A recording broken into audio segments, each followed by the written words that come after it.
नमस्कार शेतकरी मित्रांनो, एक पाऊल विषमुक्त शेतीकडे या चॅनलवर आपले स्वागत आहे. आणि आज आपण नागोरावजी भगत यांच्याकडे आलो.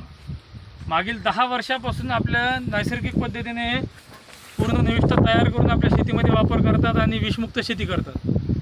पण यावर्षी एक अशी घटना घडली आहे की अज्ञात व्यक्तीने यांच्या या पूर्ण टाक्यामध्ये कांद्याचं तणनाशक टाकलेलं आहे.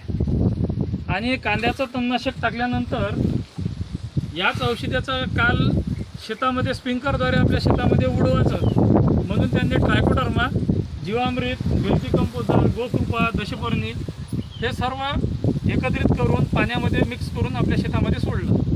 शेतामध्ये सोडल्यानंतर कपाशी पिकाचे पूर्णपणे शेंडे पूर्णपणे तेव्हाच लागले गेले, म्हणजे मरण्याची स्थिती झाली. सोयाबीन पिकावर त्याचा अटॅक झाला आहे. तसंच ट्रायल बेसवर त्यांनी प्रत्येक टाकीमधलं औषध गवतावर टाकलं, तर त्या प्रत्येक टाकीमध्येच ते तणनाशक आढळलं गेलं आहे. आणि त्याचं एक झाकणसुद्धा त्या टाकीमध्ये निघालं आहे. हे बघा, पूर्ण दुधासारखं औषध झालेलं आहे.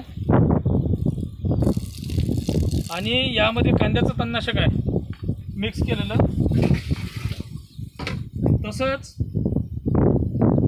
जो शेतकरी रासायनिक शेती करतो त्याच्या शेतामध्येही काही खतं टाकल्या जाते.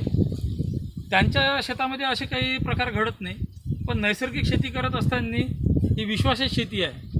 आणि शेतामध्ये औषध तयार करून ठेवल्यानंतर गावामध्ये जर तयार केले तर गावातल्या लोकांना त्रास होतात, म्हणून शेतामध्ये तयार केले जाते. आणि शेतामध्ये तयार केल्यावर जर केलं शेतामध्ये की त्यामध्ये तणनाशक मिसळलं तर आज 2 एकराचा प्लॉट पूर्णपणे खराब झालेला आहे. आणि शेतकऱ्याचं पूर्ण वर्ष त्या पिकावर अवलंबून असते.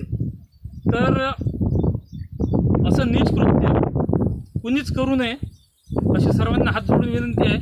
कारण शेतकरी विश्वासावर औषध शेतामध्ये तयार करते आणि पूर्ण वर्षाचं नियोजन त्याच त्या शेतीवर अवलंबून असते. आपल्याला आपण पीकसुद्धा दाखवते कसं लागलेलं आहे. हे पहा, पूर्ण असे पानं लागलेले आहे. हे पहा, असा पूर्ण अटॅक झालेला आहे.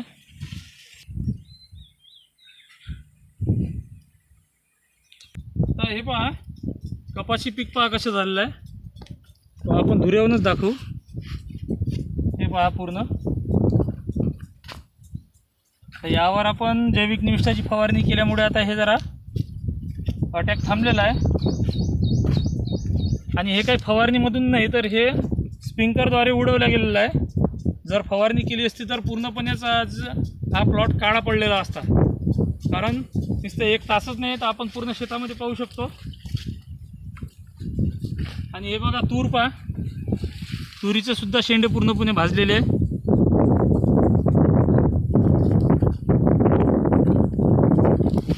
दाखव ना, पूर्ण दाखव.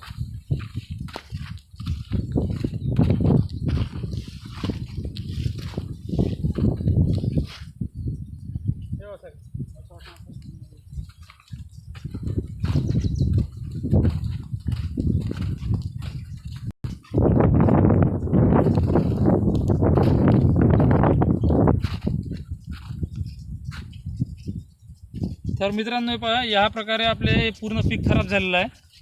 आणि कोणत्याही व्यक्तीने असे कृत्य करताना एक विचार केला पाहिजे की समोरच्या शेतकऱ्याचं पूर्ण कुटुंब या शेतीवर अवलंबून आहे. आणि आपण असं केल्याने काय समाधान काय मिळणार आहे आपल्याला नेमकं, की कोणाचं पीक खराब करून किंवा कोणाचं वर्ष वाया घालून काय समाधान मिळणार आहे आपल्याला.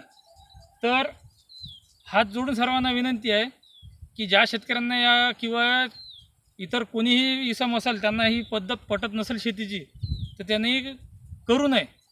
पण करणाऱ्या शेतकऱ्याच्या अशा निविष्ठामध्ये अशा काही तणनाशक अशा काही मिक्स करून त्याच्या शेतीचा धिगाणा करू नये. सर्वांना हात जोडून विनंती आहे मित्रांनो.